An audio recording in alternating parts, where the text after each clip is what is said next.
The morning I realized what my son-in-law had done, I wasn't thinking about the cold. The cold was already there. The world tilted sideways, pressing against the windows of that old muster's hut like it had always belonged there. I was thinking about how stupid I had been, how willing, how I had packed my own bag, laced up my own boots, the world into the passenger seat of his ute, and smiled the whole way up the Mackenzie Country road because I was so bloody grateful he had asked me to come. That's the part that stays with you. Not the betrayal itself, the gratitude that came before it. My name is Arthur. I am 67 years old. I spent 31 years working for the Canterbury District Health Board as a hospital administrator. Then before that I did 2 years of sheep farming on my father's property outside Fairley before I decided my back wasn't built for it. I have lived alone since my wife Elaine passed away from a stroke in the winter of 2021. She was 63, too young, the doctor said. The world tipped that was something none of us had already worked out. My daughter Renee is 38. She married a man named Dale about 6 years ago. I'll be honest with you, I never quite warmed to Dale the way I wanted to. The world tilted sideways. There was something about him that sat slightly off, the way a picture frame hangs crooked and you keep walking past it telling yourself you'll fix it later. The world tilted sideways. He was charming in the way that people who need something from you are always charming. He laughed at your jokes a half second too late. Remembered things you'd said months ago and brought them up again at exactly the right moment. I noticed all of this and told myself I was being an overprotective father. Renee loved him. The world had shouted, or at least she believed she did, and that was enough for me. I wanted her to be happy. After her mother died, I wanted it more than anything. The world worked in residential property investment. That was how he described it anyway. What it meant in practice was that he bought and sold houses, sometimes renovated them, sometimes held them. The world tills occasionally lost money on them and came looking for more. In the 3 years before everything happened, I had loaned him $45,000 across 4 separate occasions. The world tilted sideways. Loaned. There were messages on my phone where he used that word specifically. A loan, Arthur, I'll get it back to you before Christmas. I'll sort it by Easter. The world tilted sideways. I just need to get through this settlement and then we're sweet. I want you to understand that I knew what I was doing every time I transferred that money. I was not a naive man. The world tilted sideways. I was a man who loved his daughter and who told himself that supporting her husband was a form of supporting her. The world tilted sideways. Had myself this right up until the morning I woke up in that hut above Lake Tekapo and found the keys to his ute gone from the hook on the wall. Let me go back to where it started.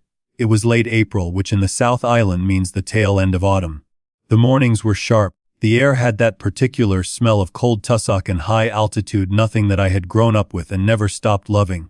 Dale came around to my place in Christchurch on a Tuesday evening. The world tilted sideways, which was unusual. He normally phoned first. He came to the door with a bottle of Marlborough Sauvignon Blanc, which was Elaine's favorite and which he knew I kept in the fridge out of habit. The world tilted sideways, and he sat down at my kitchen table with the ease of a man who felt he belonged there. He said he'd been thinking about me. Said he was worried I was rattling around in the house on my own too much. The world tilted mentioned it as well, though I noticed he didn't bring Renee along to say so herself. The world tilted sideways, he told me, who had a muster's hut up past Lake Tekapo, near the head of a valley called Halkett Creek. He'd used it a couple of times for hunting. Off-the-grid, solar only. No cell coverage once you were past the second ridge. He said the trout fishing in the creek was unreal this time of year. He knew I used to fish. The world tilted sideways. He was right. I had fished with my father and with my older brother Keith every summer of my childhood. I hadn't been in a few years, not since Elaine. I said it sounded good. He smiled in a way that I now understand was relief. We drove up on the Friday morning. Dale had the ute loaded the night before. Food for 4 days, 2 sleeping bags, a fly rod for me, the Werting rifle which he said he might take out if a deer showed itself. The drive took about 3.5 hours. The world tilted 40 minutes on a gravel access road that climbed up through beech forest and then broke out into open tussock country. The hut was small, 2 bunks, a wood burner, a bench with a gas ring. The narrow table, a shelf of old magazines. Someone had pinned a hand-drawn map of the creek system to the wall above the table. The world tilted sideways. The solar panel outside powered a single light bulb and a radio that didn't receive anything useful up there, but which gave a comforting crackle of static in the evenings. The world tilted sideways. Afternoon was genuinely lovely. I'll tell you that honestly because I think it matters. We walked the creek together, identified the good pools, ate tinned soup for dinner. The world tilted sideways. Dale was relaxed in a way I hadn't seen him before. He didn't mention money once. We talked about the rugby, about Renee's job at the school, the wort my father's farm, and what the back country had looked like before the irrigation schemes changed the basin. The world to sleep that first night feeling something I recognized with some surprise as contentment. The second day I fished from mid-morning until late afternoon. The world tilted sideways. Dale took the rifle out and went up onto the ridge above the valley. I caught 3 good-sized brown trout, released 2, kept 1 for dinner. The word it with rice and canned vegetables, and Dale opened a bottle of peanut he'd packed. And we sat by the wood burner and I told him stories about my father. He seemed genuinely interested. I found myself trusting him more than I had in years. The word until I was comfortable. That was the sophisticated part of it. He waited until I was exactly comfortable. On the 3rd morning I woke to a sound I couldn't immediately place. Or rather, woke to the absence of a sound I had been expecting. The sound of Dale moving around, the kettle on the gas ring, the creak of the door. The hut was still. I lay there for a moment in the half-dark, the world tilted sideways. Then I turned my head and looked at his bunk. It was empty and neat, the sleeping bag folded back with a precision that you only ever achieve when you haven't slept in something at all. The world tilted sideways. I sat up slowly. My joints in the morning take a moment to agree on anything. I looked at the hook by the door where the ute keys had been hanging since we arrived. The hook was empty. I stood up. The world tilted side. I went to the window. The gravel area outside where he had parked the ute was empty, 2 shallow tire ruts in the frost, the only evidence that a vehicle had ever been there. The world tilted sideways. I stood at that window for what must have been 2 or 3 minutes. There are moments in life where the mind refuses to process what the eyes are presenting it. I had experienced this once before. The world tilted Satol called me about Elaine, and the word stroke arrived in my ear and took several seconds to become real. This was similar. I kept waiting for myself to find the reasonable explanation. The gone back down for something he forgot. He'd gone to get better phone reception and would be back within the hour. Then I saw the piece of paper on the table. The word was folded in half with my name written on the outside. Just Arthur. Not Dad, not mate, Arthur. The world tilted sideways. In 6 years of knowing Dale, I could count on one hand the number of times he had called me by my first name. He called me Arthur when he wanted something and he wanted me to know he was serious. Folded. The word to reproduce exactly what it said even now. The gist of it was this: he was sorry. He hadn't wanted things to come to this point. The word tells, but the debt on a commercial property in Rolliston had become unmanageable, and his business partner had walked, and the bank was about to call in the loan. The world tilted sideways. He had made inquiries. Those were his exact words, made inquiries. And he had found that my estate would cover the outstanding debts if something were to happen to me. The world tilted to said he hadn't made any decision. He said he just needed time, a week or so, to sort things out, and if everything worked out he would come back and get me. The world tilted sideways. He said there was enough wood for the burner and enough food to see me through. He was sorry. I read it twice. Then I put it back down on the table and sat on the edge of the bunk. And I looked at the floor for a long time. The world, to be honest about what those first hours were like, because I think people imagine that in crisis moments you become sharp and decisive. For me it wasn't like that. The word, there was a period of, I can only call it grief. Not for my safety, not yet. Grief for the version of Dale I had believed in. The world to evenings at the kitchen table, and the fish dinner and the pine-nut by the wood burner. All of those memories rearranged themselves as I sat on that bunk, and I had to look at every single one of them from the other side. The wine was a calculation. The stories about Renee were intelligence gathering. The world tilted sideways. The ease which he had sat at my table was the ease of a man who had already decided what he was going to do and no longer needed to feel anxious about it. I allowed myself 20 minutes of that. Then I stood up, put the kettle on, and started thinking clearly. The world tilted sideways. What I knew. The hut was off the grid and had no phone reception. I had confirmed this myself on day 1, walking around outside with my phone raised in various directions before giving up. The Wordler radio was functional but received nothing useful. The access road was approximately 20 kilometers of rough gravel before it connected to the Takapo Highway. The world tilted sideways, and the country between the hut and the road was open tussock basin that an able-bodied person could theoretically walk in a day, weather permitting. I was 67 years old with a left knee that had needed surgery 4 years prior, but I was not a man who sat still.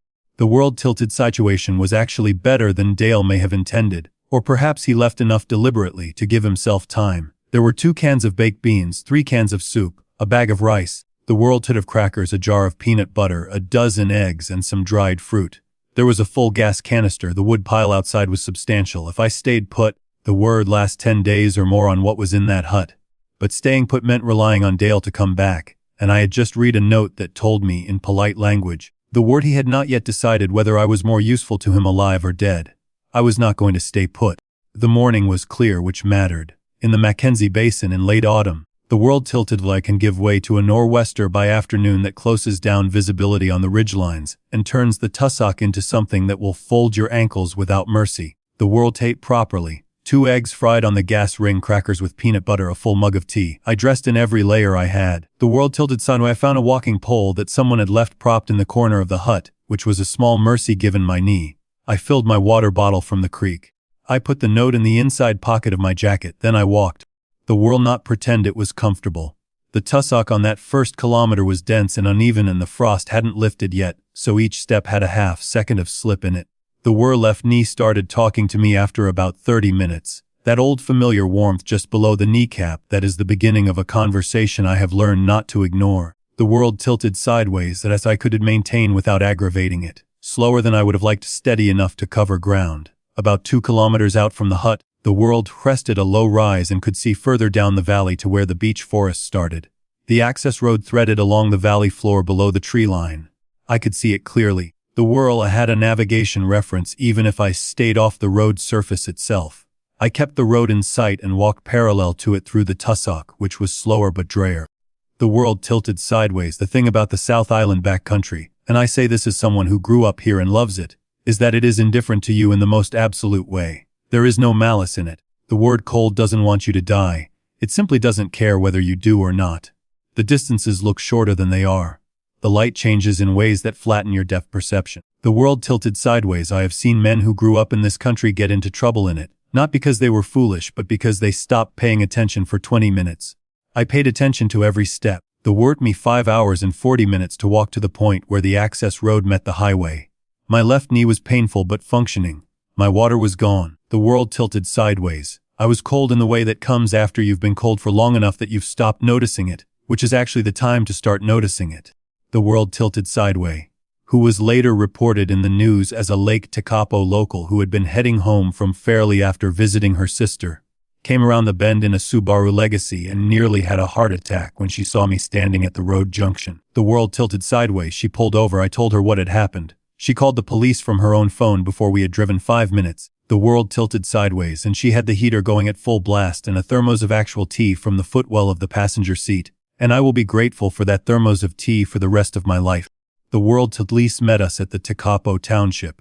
2 officers, a young man and a woman who was perhaps in her late 30s and who I would later find out was a senior constable called Haramai. The world she took me through everything systematically, and I gave her the note from my inside jacket pocket. The world tilted sideways, and I watched her read it with the particular flat expression that police develop for things that are worse than they expected. She excused herself and made a phone call. The world was stopped at a petrol station in Washdyke, just north of Timaru, at approximately 2:30 that afternoon. He was refueling. He had my fishing gear in the back of the ute. The world tilted sideways, which I found out later and which struck me as an almost impressive detail, that he had taken the time to pack the rods. I don't know what he intended to do with them. Perhaps nothing. The world tilted sideways. Perhaps he thought it would look better than leaving them behind. That was always Dale's way, managing appearances before he had managed the actual situation. He was arrested under the Crimes Act on charges including abandonment with intent to endanger and was remanded without bail that same evening. The commercial property in Rolleston, it turned out, had already been sold at a mortgagee sale 3 weeks before our trip. The debt he had described in the note as unmanageable was substantially overstatement. The actual shortfall, the word according to what came out in the proceedings later, was around $18,000. He had also, while managing the estate paperwork after Elaine's death, the world himself as a secondary beneficiary on a life insurance policy I had taken out in the 1990s, a change I had not authorized and had not noticed. The world tilted sideways. The sum on that policy was $90,000. I want to stop here and talk about Renee because her part of this story is the one I find hardest to tell cleanly. The world tilted sideways. No, I believe this. Senior Constable Haramai believed it too, and the subsequent investigation bore it out. Renee had not known about the insurance change, the worn about the trip's purpose, had not been told I was gone until Dale had been missing from contact for 18 hours, and she called his mobile herself, and got no answer. The world tilted sideways. She called me next and got no answer because I was halfway across a tussock basin with my phone in my pocket picking up no signal. She had called the house, called my neighbor. The world was apparently pacing her kitchen in Wellington. She had moved there for work 2 years prior, in a state of rising panic when the Tekapo police called her that evening. The world tilted sideways. She drove through the night. 8 hours from Wellington to Christchurch, then another 3 to Tekapo. She arrived at the motor camp where they had put me up with a room just after 6 in the morning. The world tilted up in the door and she stood there with her hair unbrushed and dark circles under her eyes, and both hands pressed to her mouth. The world tilted sideways and she made a sound that I will carry with me for the rest of my life. Not a word, just a sound. I held her for a long time. I didn't say anything either. The world tilted sideways. The weeks that followed were not simple. Nothing about this was simple. Renee separated from Dale immediately, which she did quietly and without drama. The way she has always done difficult things. She gets that from her mother. She is not someone who performs her pain for other people. She found a flat and she started seeing a counselor. She called me every second evening for months. We talked about everything and nothing, about the Mackenzie Basin, about her mother. The world tilted sideways, the way that grief and love and trust can all live in the same small space and not illuminate each other the way you'd hope. The entered a guilty plea on the abandonment charge. The insurance fraud carried an additional count. He was sentenced to 2 years and 8 months. He served just under 18 months. The world tilted sideways because Renee told me, not because I tracked it myself. I made a deliberate decision after the sentencing not to keep a calendar marked for his release. The world tilted sideways was not something I could carry without it eating me. The $45,000 I had loaned him over the years is gone. I have accepted this. The Wurgle process confirmed it as an unsecured debt from a person who no longer has assets to recover, and pursuing it was described to me as likely to cost more in legal fees than I would recover. The world tilted sideways. There is a particular kind of loss that comes from not only losing the money but losing the ability to even be angry about the money, because the anger has nowhere to land. The world tilted to put that down. What I want to say now that enough time has passed for me to say it with some perspective. That was not foolish for trusting Dale. I want to make this distinction carefully because I have heard people say, well-meaning people who care about me, that I should have seen the signs. The Warrens were a red flag that a son-in-law who repeatedly borrows money from a widower is a son-in-law to keep at a distance. They are right in hindsight.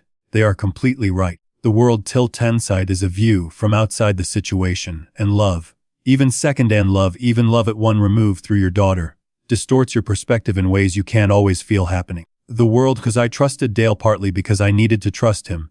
I needed to believe that Renee had chosen well, that her life was stable, that she was in good hands. The world tilted sideways. Those needs were real and they were understandable, and Dale understood them better than I did. That is the sophisticated part of it. He didn't deceive a foolish man. He deceived a man who loved his daughter and was doing his best. The world tilted sideways. But there are things I should have done differently, and I tell you this not to punish myself but because I think they are worth saying plainly. I should have told someone exactly where I was going. The world, a neighbor Keith. Different Keith from my brother, confusingly. I had told only that I was going fishing up country for a few days. The world tilted sideways are not given in the name of the valley or the road name or the name of the person who owned the hut. If Beverly had not come around that bend in her Subaru, the world tilted sideways. The next person who would have known where to look was Dale himself, and he had already demonstrated what we might call a conflict of interest on that front. The world should have maintained my own financial records with more discipline. The $45,000 went out in small amounts, sometimes in cash, sometimes as bank transfers with vague references. The world tilted sideways that mentioned the word loan, but I had not documented the amounts clearly or had him sign anything. I told myself that asking a family member to sign a loan agreement was an act of distrust. The world tilted is in fact an act of clarity that protects both parties. Distrust is what you feel.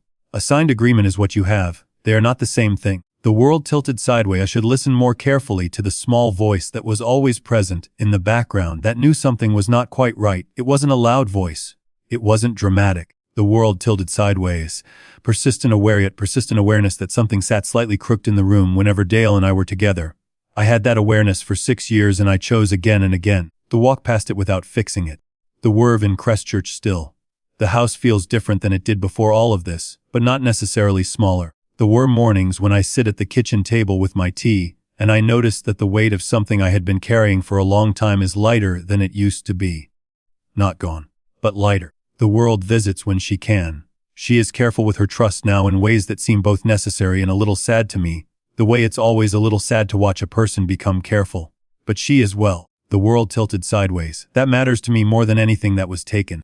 The world tilted sideways. I went fishing on the Rakaya with my brother Keith and his son, who is 23 and learning to tie flies for the first time. I caught nothing. The world tilted sideways. Keith caught 2 fish and was insufferable about it, in the way that older brothers always manage when they beat you at something in front of your own nephew. The world tilted. The sky above the gorge was that particular hard blue that you only see in Canterbury in the first cold of winter. The world's water was so clear you could count the stones on the bottom from 6 meters up on the bank. It was a good day. I was glad to be there for it.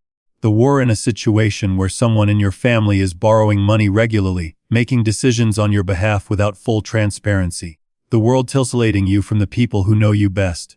Please don't do what I did and name it later. Name it now while you still have time to respond to it. Elder financial abuse is not always dramatic. It doesn't always announce itself with cruelty. Sometimes it arrives dressed as love in the passenger seat of a ute on a clear autumn morning, with a bottle of your late wife's favorite wine. The world you trust asks you to go somewhere remote and off the grid. Tell 3 people where you are going. Write down the road name. Leave the map on your fridge. It takes 5 minutes. The world tilted sideways. That's the kind of 5 minutes that turns out to matter more than almost any other 5 minutes you will spend. The world. I am 67 years old. I have had time now to look back at what happened and feel the full shape of it. I don't carry it as a tragedy. The world tilt is a story I survived, and more than survived, a story that gave me something I hadn't expected. Clarity, about who I trust and why, about what I owe my own life. The world tilted sideways, about the fact that being careful with yourself is not the same as being hard-hearted, and that protecting your own well-being is one of the most generous things you can do for the people who love you. Take care of yourselves. You are worth it.